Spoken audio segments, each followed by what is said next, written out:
Welcome to BYU Radio's Big Stories, a show dedicated to the incredible tales surrounding the opponents of the BYU Cougars. I'm your host, Cleon Wall. The University of Texas's alma mater song is all about accountability. The eyes of Texas are upon you all the livelong day. The eyes of Texas are upon you. You cannot get away. In today's episode, we will tell the story of one Longhorn who has lived a life of accountability while battling cancer. Now he's trying to help others become accountable at the start of their cancer journey.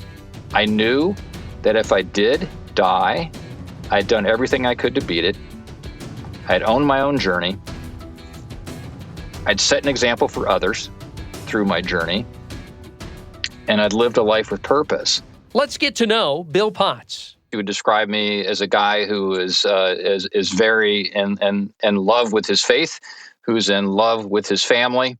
Potts is also in love with the Texas Longhorns. You should see my closet, so full of the Longhorn gear. But I don't want to miss any of the big games that Texas plays. Largely football. The Houston native had teenage dreams of marching around Memorial Stadium as a trombone player in the Longhorn band, and he fulfilled that dream, even if he was the 42nd chair of 43 trombones. We'd march from the band hall into the stadium, which is a big deal. You come in and there's over 350 of us making a lot of noise. We play all throughout the game, as you hear when you watch these games. It's nonstop. But the halftime was actually a little nerve-wracking because you don't make a mistake at the college level when you're performing. And our halftime performances were very complex.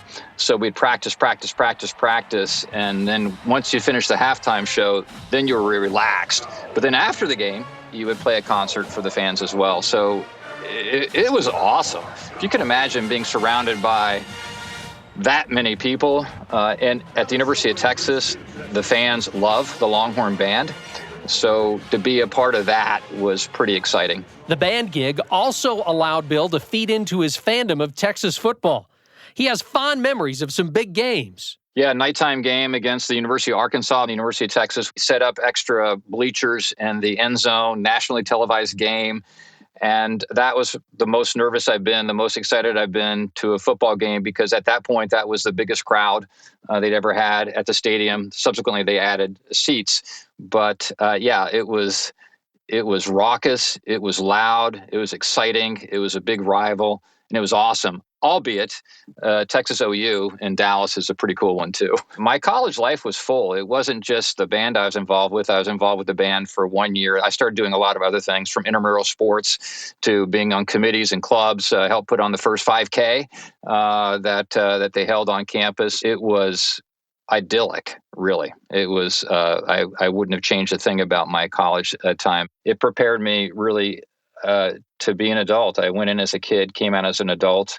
And what that set me up for quite well was how to advocate for myself, how to manage my own life, how to manage my own journey, and really take charge of my life. And if I'd gone to some small school where they were keeping an eye on me, maybe that would have been different. The lessons he learned at Texas would serve Bill Potts well in the future, especially after the husband and father of three visited his doctor in 2002.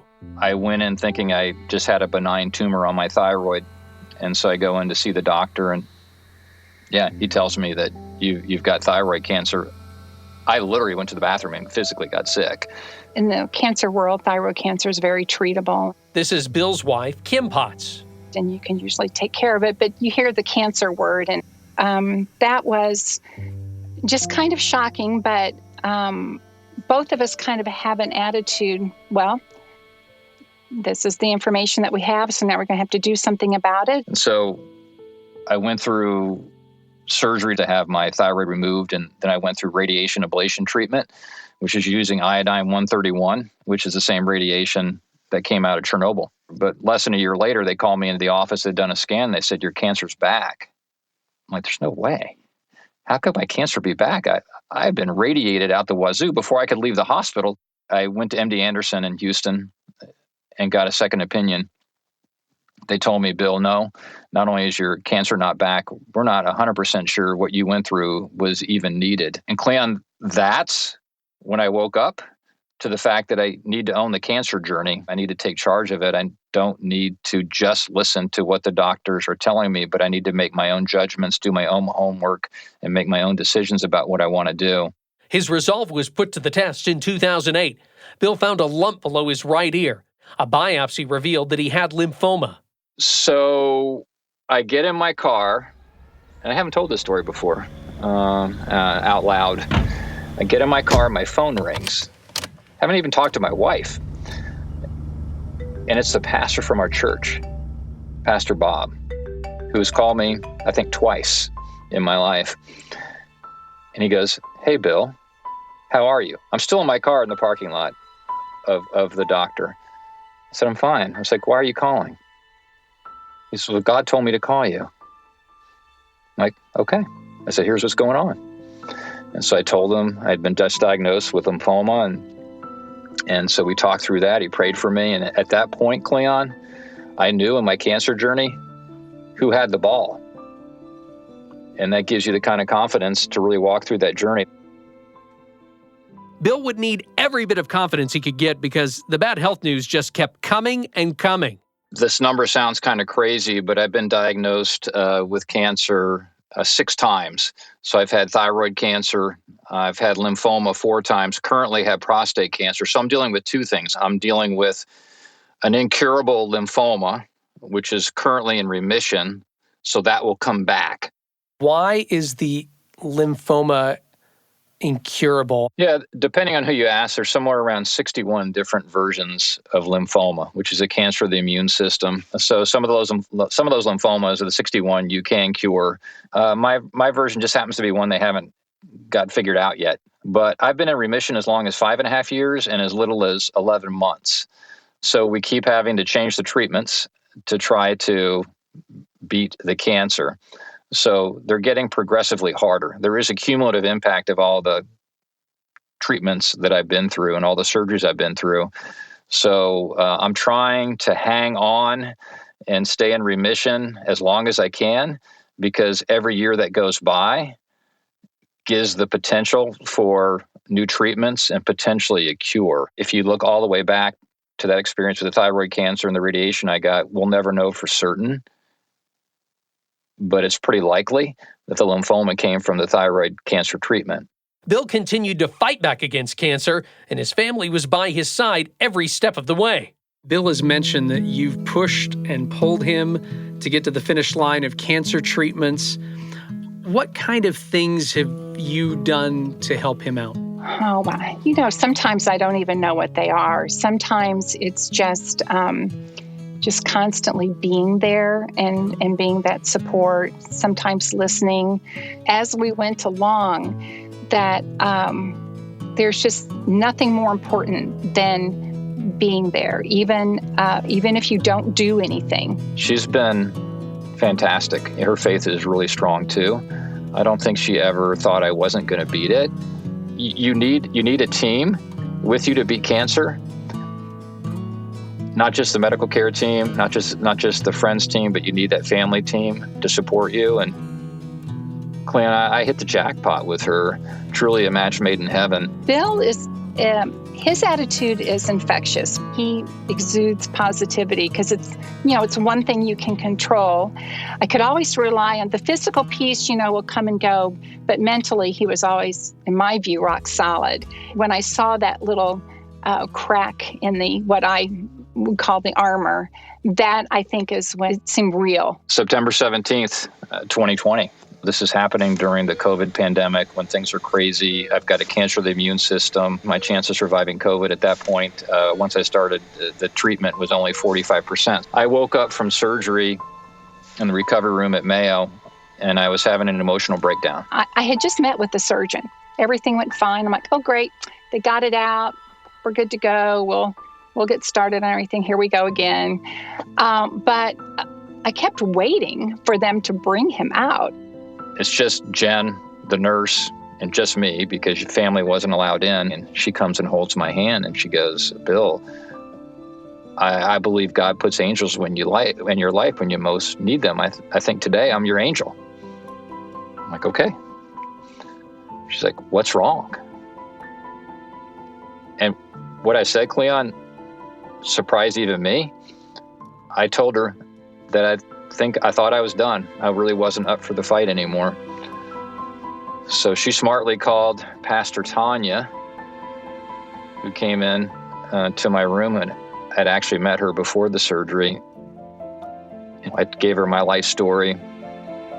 She gave me hers about why she was a pastor at Mayo and why she wanted to deal with cancer patients like me. So we keep talking through this, and what we did is we really helped me reconnect with all the reasons why that I needed to fight.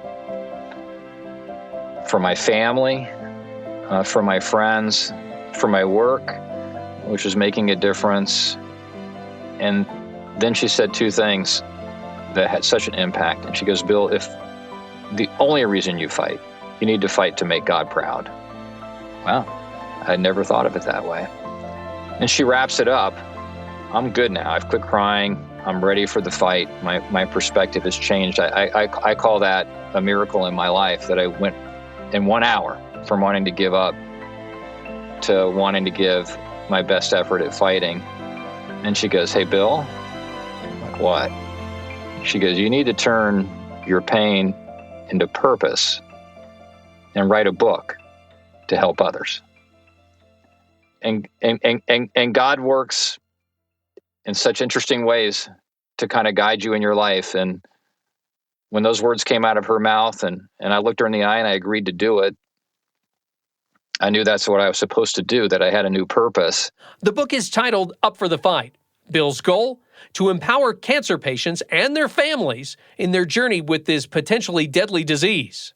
If there's only one thing they take away from it, is to own it. It's the same example that we gave when we talked about University of Texas. What it taught me was to own my life. You have to own your journey like you own your life. To get second opinions, to pick your medical care team, to understand the medications that you're taking and the side effects that they have, and to understand the clinical trials that are available, to understand what the future outlook looks for your cancer, is to really do your homework like you would in college. This is a test that making an A on could be the difference between life and death. An entire chapter in the book is dedicated to death.